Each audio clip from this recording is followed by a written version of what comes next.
चलिए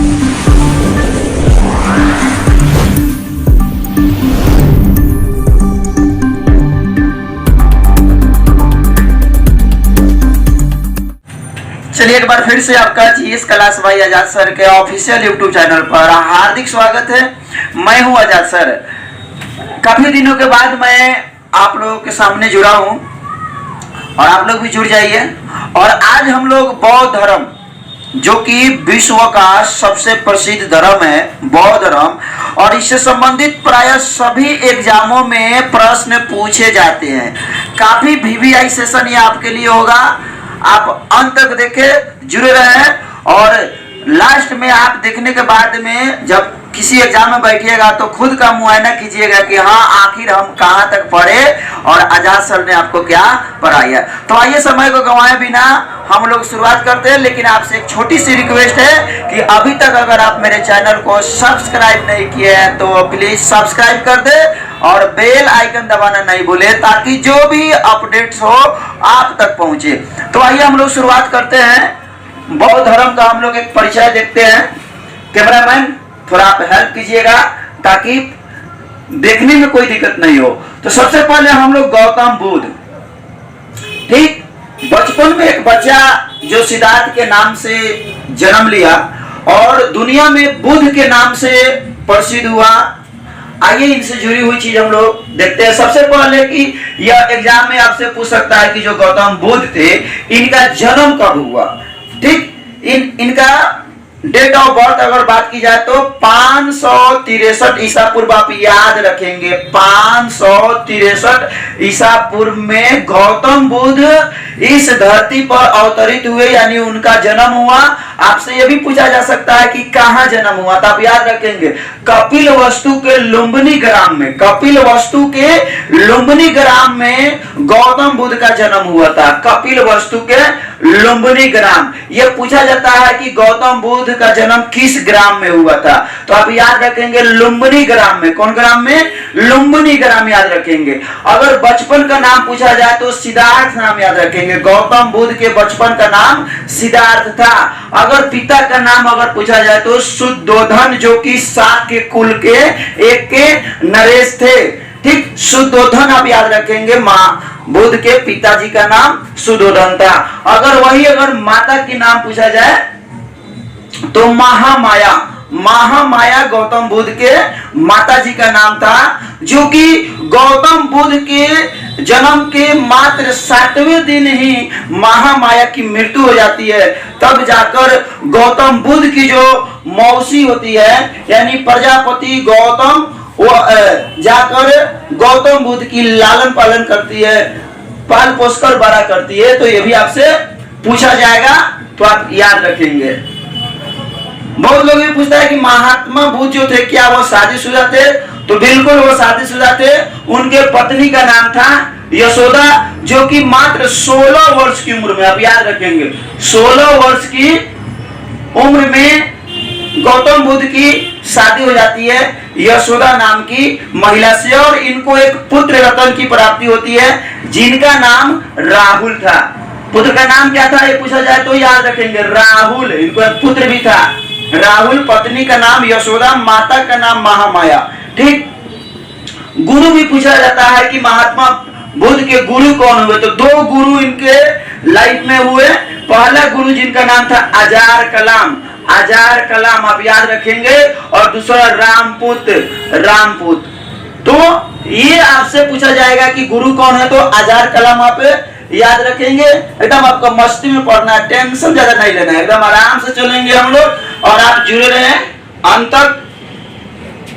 चलिए इनसे जुड़ा हुआ चीज जो अति महत्वपूर्ण डाटा है, तथ्य है। सबसे पहले महाभिनिष्क्रमण, इसका मतलब क्या होता है? देखिए, जब महात्मा बुद्ध का जन्म हुआ था तो इनके जो पिताजी चाहते थे कि वह महाप्रतापी शासक बने, जिसका पूरे विश्व पर क्या हो, राज हो। लेकिन ज्योतिषों ने बताया था कि यह एक सन्यासी बनेगा।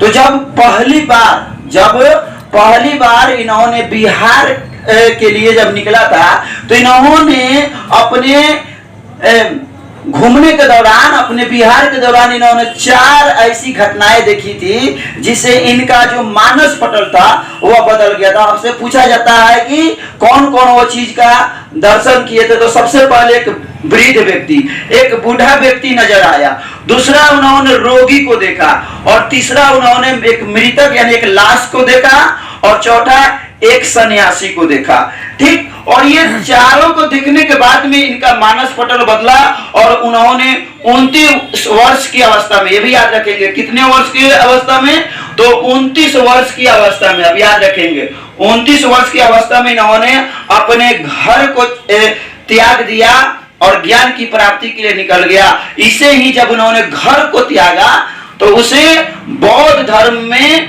महाभिनिष्क्रमण के नाम से जाना जाता है। याद रखेंगे, जब गौतम बुद्ध ज्ञान की प्राप्ति के लिए घर से बाहर निकल गए तो उसे महाभिनिष्क्रमण के नाम से जाना गया। आगे हम लोग बढ़ते हैं ज्ञान प्राप्ति।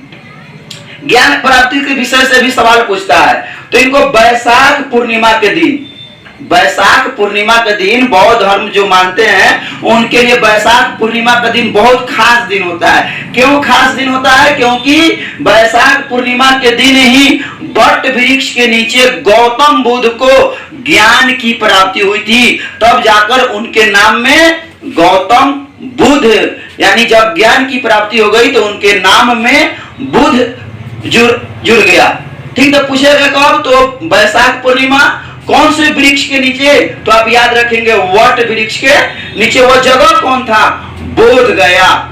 यानी बोध गया किस लिए प्रसिद्ध है, ये भी अगर पूछे तो आप याद रखेंगे, बोध गया गौतम बुद्ध को ज्ञान मिला था, इसलिए बोध गया काफी फेमस है। आगे आप लोग देख सकते हैं, यहाँ पर लिखा हुआ धर्म चक्र परिवर्तन। आखिर ये क्या है, इसको थोड़ा समझते हैं। देखिए, जब महात्मा बुद्ध घर से निकले थे, ठीक, तो ज्ञान की खोज में निकले थे, और इनके साथ 5 ब्राह्मण थे।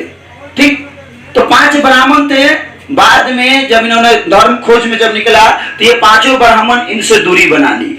ठीक, लेकिन जब इनको ज्ञान की प्राप्ति हुई थी तो अपना ज्ञान सबसे पहले उसी 5 ब्राह्मण को इन्होंने देने का काम किया। वह जगह है सारनाथ।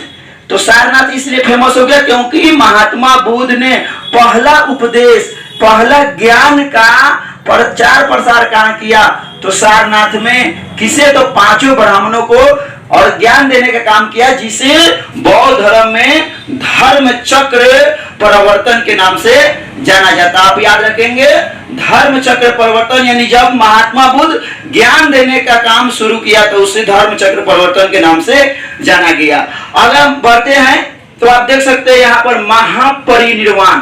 महापरिनिर्वाण का मतलब क्या होता है? निर्वाण का मतलब होता है जब बौद्ध धर्म में अपने शरीर को लोग त्यागते हैं, निधन होता है, तो उसे निर्वाण कहा जाता है। और वह जगह था कुशीनगर, यानी 403 ईसा पूर्व में देवरिया में महात्मा बुद्ध अपने शरीर का त्याग करते हैं, जिसे बौद्ध धर्म में महापरिनिर्वाण के नाम से जाना जाता है। तो आपको याद रखना है कि महापरिनिर्वाण का मतलब कि जब कुशीनगर में 403 ईसा पूर्व, कब इनकी निधन होती है? 403 ईसा पूर्व। आप याद रखेंगे कहां? तो देवरिया में। ठीक, कुशीनगर, ये इसमें इन्होंने निर्वाण को प्राप्त किया, निधन हुआ, जिसे बौद्ध धर्म में महापरिनिर्वाण के नाम से जाना जाता है। बढ़ते हम लोग आगे। अगर बौद्ध ग्रंथ की बात करें तो बौद्ध ग्रंथ जिसे हमें कुछ जानकारी मिलती है तो उसे त्रिपिटक। पूछेगा कि त्रिपिटक का संबंध किस धर्म से है? अक्सर पूछता है मैट्रिक में। ठीक, इंटर के लिए काफी फेमस है ये क्वेश्चन, और विभिन्न एग्जामों में पूछा जाता है। तो आप याद रखेंगे त्रिपिटक का संबंध बौद्ध धर्म से है।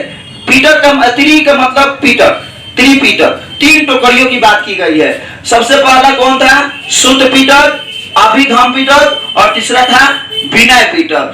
इसमें बौद्ध धर्म से जुड़ी महत्वपूर्ण जानकारी को सम्मिलित किया गया है। आगे हम लोग बढ़ते हैं, इसे आप याद रखेंगे।